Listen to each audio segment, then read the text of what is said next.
तो दोस्तों, क्योंकि सास भी कभी बहू थी के आज के एपिसोड की शुरुआत वहीं से होती है जहां रियांश पूरे परिवार के सामने अपनी बात रखता हुआ नजर आता है। वो तुलसी की तरफ देखकर पूरे सम्मान के साथ कहता है कि उसे उम्मीद है कि परिवार में किसी का दिल नहीं दुखा होगा, खासकर तुलसी का। वो कहता है कि वो मानता है कि उसने साड़ियां बेचकर पैसा नहीं कमाया, लेकिन उसने वीरानी परिवार और वीरानी इंडस्ट्रीज का नाम जरूर ऊंचा किया है। आगे रियांश कहता है कि आज उन छोटे छोटे घरों और बस्तियों में रहने वाली महिलाएं वीरानी की साड़ियों की चर्चा कर रही हैं। उसने भले ही साड़ियां मुफ्त में दी हो, लेकिन बदले में ढेर सारी दुआएं मिली हैं। वो कहता है कि हर महिला तुलसी को आशीर्वाद दे रही थी और यही बात उसे सबसे ज्यादा खुशी दे रही थी। वो आगे कहता है कि आज वीरानी परिवार और वीरानी इंडस्ट्रीज का नाम घर घर तक पहुंच गया है। इंटरनेट से लेकर न्यूज चैनलों तक हर जगह बांधनी साड़ियों की चर्चा हो रही है और यही उसकी सबसे बड़ी उपलब्धि है। लेकिन तभी पार्थ बीच में आकर याद दिलाता है कि टास्क का मकसद साड़ियां बेचकर कमाई करना था, जबकि यहाँ तो एक भी साड़ी नहीं बिकी। नंदिनी भी इसी बात का समर्थन करते हुए कहती है कि जब चुनौती कमाई की थी तो फिर कमाया क्या गया। इस पर तुलसी शांत स्वर से जवाब देती है कि पैसा नहीं, लेकिन गुडविल जरूर कमाई गई है। वो बापूजी की सीख याद दिलाती है कि संघर्ष करके पैसा कमाना आसान है, लेकिन लोगों का भरोसा, सम्मान और शुभकामनाएं कमाना बेहद मुश्किल होता है और उससे भी ज्यादा कठिन उस विश्वास को बरकरार रखना। फिर वो रियांश से कहती है कि जिन महिलाओं से उसने रोजगार का वादा किया है वो जरूर पूरा होना चाहिए। साथ ही वो मानती है कि उन महिलाओं के चेहरे पर जो खुशी आई और जो आशीर्वाद मिला, उसका हिसाब किसी प्रॉफिट लॉस शीट में नहीं लगाया जा सकता। तुलसी आगे बोलती है कि यह सिर्फ कंपनी की नहीं, बल्कि पूरे वीरानी परिवार की गुडविल है। उसके अनुसार गरीबों की दुआ हमेशा असर करती है। इसलिए वो रियांश के काम को सिर्फ मुनाफे के नजरिए से नहीं, बल्कि उसके उद्देश्य और संस्कारों के नजरिए से देखती है, और संस्कारों तथा नेक इरादों की कोई कीमत नहीं लगाई जा सकती। हेमंत भी इधर तुलसी की बात से पूरी तरह सहमत दिखाई देता है। इसके बाद पूजा सबको याद दिलाती है कि अब अंतिम फैसला करना बाकी है और यह तय होना है कि पावर ऑफ अटर्नी किसे मिलेगी। तब तुलसी कहती है कि वो ये फैसला अकेले नहीं करने वाली, क्योंकि ये केवल घर का नहीं बल्कि कंपनी और कारोबार का भी निर्णय है। इसलिए परिवार के बाकी लोगों की राय भी उतनी ही जरूरी है। वो हेमंत, गौतम और बाकी सभी को इस निर्णय में भागीदार बनाती है और पूछती है कि आखिर पावर ऑफ अटर्नी किसे दी जानी चाहिए। तभी हेमंत और गौतम एक साथ रियांश का नाम लेते हैं। इसके बाद तुलसी पार्थ की तरफ मुड़ती है। वो उसको समझाती है कि बड़ों के फैसले से उसे अपना मन छोटा नहीं करना चाहिए, क्योंकि जो उसने किया वो भी बिल्कुल आसान नहीं था।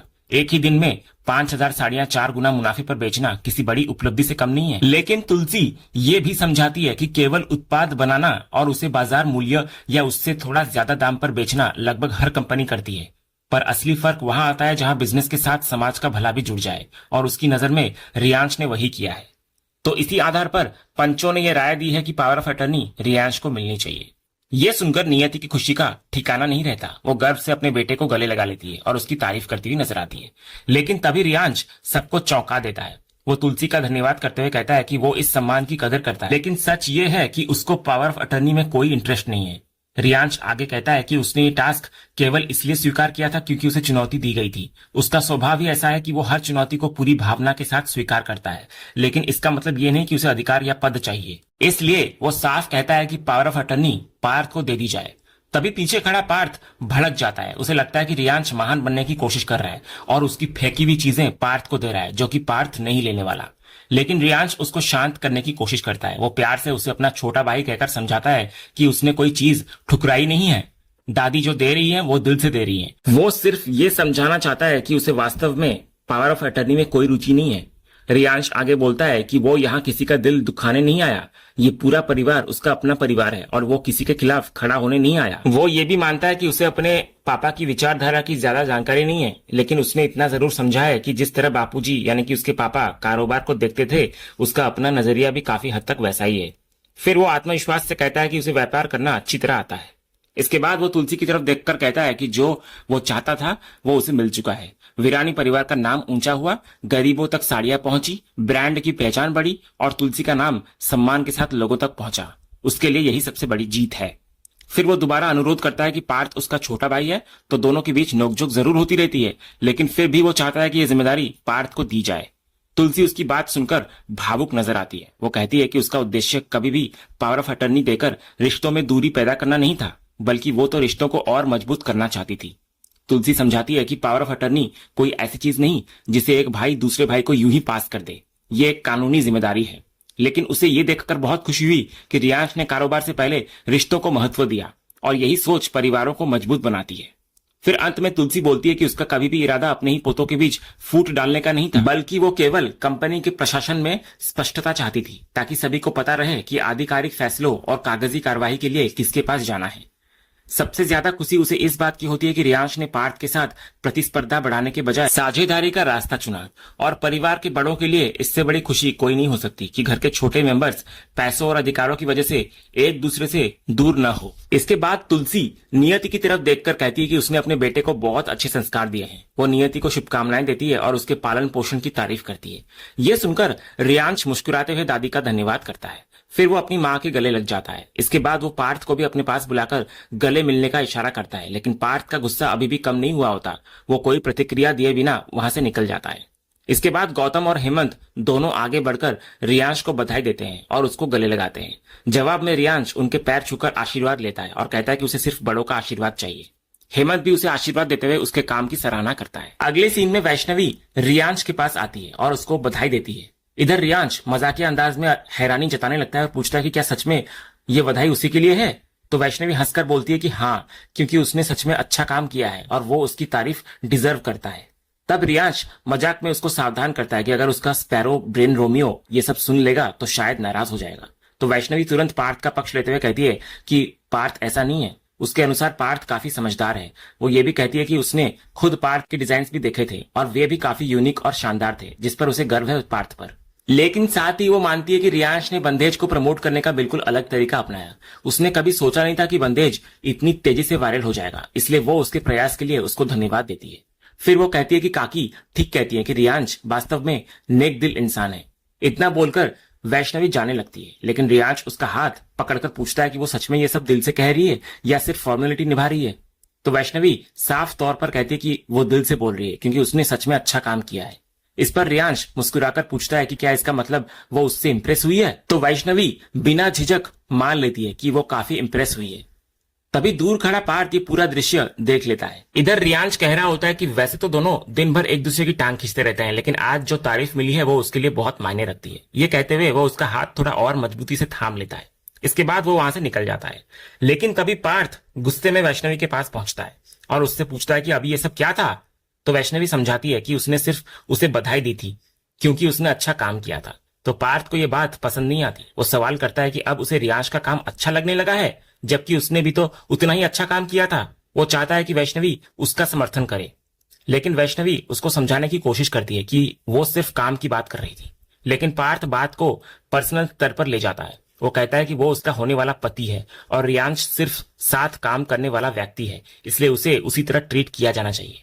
तो वैष्णवी नाराज होकर जवाब देती है कि उसने किसी को सिर पर नहीं चढ़ाया, उसने सिर्फ उस काम की सराहना की है जिसने बंदेज को नई पहचान दिलाई है। वो ये भी याद दिलाती है कि पूरे परिवार ने उसकी तारीफ की थी क्योंकि उसने वास्तव में अच्छा काम किया था।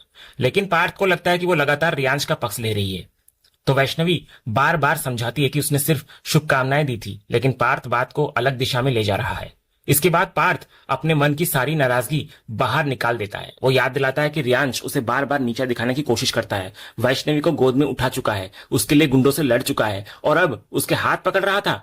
इसके बावजूद वैष्णवी को उससे कोई समस्या नहीं दिखाई देती। वो ये भी कहता है कि उसने कई बार बताया कि उसे रियांश पसंद नहीं है, फिर भी वैष्णवी उसी के पास जाकर उसे बधाई दे रही थी।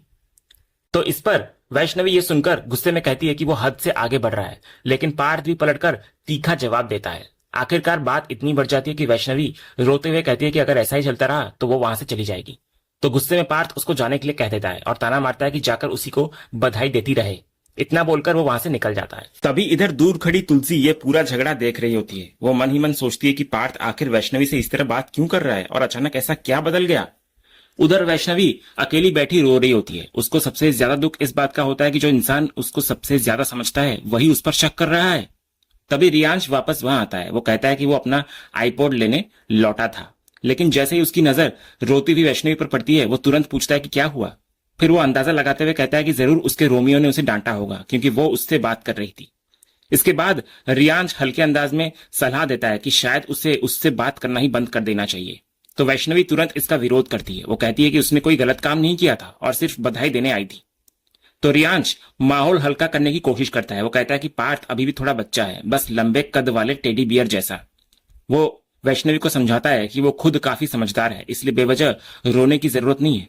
वो मजाक में कहता है कि उसने सुना है ज्यादा रोने से फ्राउन लाइंस बढ़ जाती है और वैसे भी वो अक्सर उसे गुस्से में भौहें चढ़ाकर देखती रहती है। ये सुनकर वैष्णवी के चेहरे पर हल्की मुस्कान आती है। रियांश तुरंत बोलता है कि ऊपर वाले ने उसे इतना अच्छा चेहरा दिया है, फिर वो उसे बेवजह क्यों खराब कर रही है। तो वैष्णवी भी मुस्कुराते हुए कहती है कि ये भी कोई तारीफ करने का तरीका है। तो रियांश बोलता है कि वो सच में तारीफ कर रहा है क्योंकि वो महिलाओं की इज्जत करता है। इसके बाद वो एक टिश्यू निकालकर उसको देता है और आंसू पोंछने के लिए कहता है। वैष्णवी टिश्यू लेकर अपने आंसू साफ करने लगती है। फिर रियांश दोबारा कहता है मजाक में कि रोते हुए वो बिल्कुल अच्छी नहीं लगती। ये सुनकर वैष्णवी एक बार फिर मुस्कुरा देती है और दूर खड़ी तुलसी ये पूरा नजारा देख रही होती है। उसके चेहरे पर सोच और हैरानी दोनों साफ नजर आ रहे होते हैं। अगले सीन में हम देखते हैं कि पार्थ अपनी माँ नंदिनी के पास आता है। वो उससे कुछ बात करना चाह रहा होता है, लेकिन नंदिनी पहले से ही परेशान और चिड़चिड़ी दिखाई दे रही होती है। जैसे ही पार्थ उससे बात करने की कोशिश करता है, नंदिनी झुंझलाहट भरे अंदाज में पूछ बैठती है कि आखिर क्या बात है। तो पार्थ तुरंत महसूस कर लेता है कि उसकी माँ का मूड ठीक नहीं है। वो हैरानी से पूछता है कि आखिर उन्हें क्या हो गया है और वो इतनी अलग तरह से क्यों बर्ताव कर रही हैं। तब नंदिनी खुद को संभालते हुए माफी मांगती है और कहती है कि ऐसा कुछ नहीं है। फिर उससे पूछती है कि वो क्या कहना चाहता था, लेकिन पार्थ आगे बात बढ़ाने की बजाय पहले अपनी माँ की परेशानी जानना चाहता है। वो उन्हें बैठने के लिए कहता है और साफ तौर पर पूछता है कि आखिर वो इतनी अपसेट क्यों है। तो इस पर नंदिनी अपनी नाराजगी छिपा नहीं पाती। वो बोलती है कि जो कुछ घर में हुआ है उसके बाद परेशान वो न हो तो और क्या करे। उसकी सबसे बड़ी तकलीफ यही होती है कि तुलसी ने हर चीज का भरोसा रियांश पर दिखा दिया। वो कहती है कि रियांश अभी अभी इस घर में आया है, उसे आए 2 दिन भी नहीं हुए और फिर भी उस पर इतना विश्वास किया जा रहा है। उसके मुताबिक तुलसी सही फैसला नहीं ले रही है और भावनाओं में बह रही है। तो पार्थ भी मानता है कि रियांश थोड़ा अलग किस्म का इंसान है और जो हीरो वाली इमेज वो बनाता है वो उतना सीधा भी नहीं है। तो नंदिनी बोलती है कि यही बात माँ को समझनी चाहिए, लेकिन वो समझना ही नहीं चाहती। तब पार्थ उसको समझाता है कि समय आने पर सब साफ हो जाएगा और तुलसी भी खुद देख लेगी कि रियांश वास्तव में किस काबिल है। लेकिन नंदिनी की चिंता कम नहीं होती। वो कहती है कि उसको सबसे ज्यादा डर इस बात का है कि तुलसी रियांश को लेकर जरूरत से ज्यादा भावुक हो चुकी है। वो वजह भी समझती है, लेकिन इतना गहरा भरोसा क्यों किया जा रहा है ये उसकी समझ से बाहर है। उसे लगने लगता है कि कहीं रियांश उसकी अपनी संतान से भी ज्यादा महत्वपूर्ण तो नहीं हो गया। फिर वो पार्थ की तारीफ करते हुए कहती है कि उसने कंपनी के लिए इतना अच्छा मुनाफा कमाया, इतना क्रिएटिव और यूनिक आइडिया दिया, लेकिन आखिर में पूरा फायदा रियांश को मिल गया। तो पार्थ इस चर्चा को यहीं खत्म करना चाह रहा होता है। वो साफ कहता है कि वो इस विषय पर और बात नहीं करना चाहता क्योंकि उसके पास एक जरूरी बात है अपनी माँ से कहने के लिए। नंदिनी का ध्यान तुरंत बदल जाता है और वो उससे पूछती है कि आखिर क्या बात है। तब पार्थ थोड़ा झिझकते हुए स्वीकार करता है कि उससे गलती हो गई। उसने वैष्णवी पर गुस्सा किया, उसे दुख पहुंचाया और अब उसे अपनी गलती का रियलाइज हो रहा है। वो कहता है कि अगले दिन वैष्णवी का जन्मदिन है और वो किसी तरह अपनी गलती सुधारना चाहता है, लेकिन उसे समझ नहीं आ रहा कि वो क्या करे, इसलिए उसे अपनी माँ की हेल्प चाहिए। तो ये सुनकर नंदिनी के चेहरे पर मुस्कान आ जाती है। वो मजाकिया अंदाज में पूछती है कि क्या सच में मामला इतना आगे बढ़ चुका है और क्या उसके और वैष्णवी के बीच कुछ चल रहा है। तो पार्थ भी मुस्कुराते हुए मान लेता है कि उसे वैष्णवी पसंद है। ये सुनते ही नंदिनी बेहद खुश हो जाती है। वो उत्सुकता से पूछती है कि ये सब कब से चल रहा है और उसने अब तक बताया क्यों नहीं। तो पार्थ बोलता है कि पहले वो खुद भी अपनी भावनाओं को लेकर पूरी तरह निश्चित नहीं था, लेकिन अब उसे यकीन हो चुका है।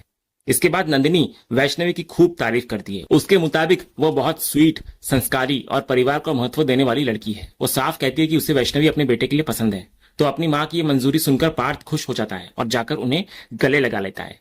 इसके बाद वो फिर अपनी परेशानी बताने लगता है और पूछता है कि अब उसे क्या करना चाहिए। तो नंदिनी सुझाव देती है कि लड़कियों को सरप्राइज बहुत पसंद होते हैं, इसलिए कोई सरप्राइज प्लान करना अच्छा रहेगा। तब पार्थ कहता है कि वो सिर्फ सरप्राइज नहीं बल्कि वैष्णवी को प्रपोज करने के बारे में सोच रहा है। ये सुनकर नंदिनी और भी ज्यादा एक्साइटेड हो जाती है। वो पूछती है कि क्या मामला यहाँ तक पहुंच चुका है और क्या वैष्णवी भी राजी है। तो पार्थ विश्वास के साथ कहता है कि हाँ, उसे ऐसा लगता है और वो भी राजी है। ऊपर से अब उसकी माँ की मंजूरी भी मिल गई और उसके पिता को भी पहले से इस बारे में जानकारी है, इसलिए वो सोच रहा है कि वैष्णवी के जन्मदिन पर ही उसे प्रपोज कर दे। तो इसके बाद पार्थ कहता है लेकिन बस एक समस्या है, उसके पास अंगूठी नहीं है। तो नंदिनी बोलती है कि ये कोई बड़ी बात नहीं है, वो खुद उसके साथ जाकर एक अच्छी सी अंगूठी खरीद लेगी। इसके बाद पार्थ पार्टी की जगह को लेकर राय मांगता है। तो नंदिनी कहती है कि घर पर ही एक अच्छी पार्टी रख दी जाए और किसी बहाने से वैष्णवी को भी वहां बुला लिया जाए। ये सुनकर पार्थ फिर से खुश हो जाता है। वो अपनी माँ को धन्यवाद देते हुए कहता है कि वो सबसे बेस्ट है।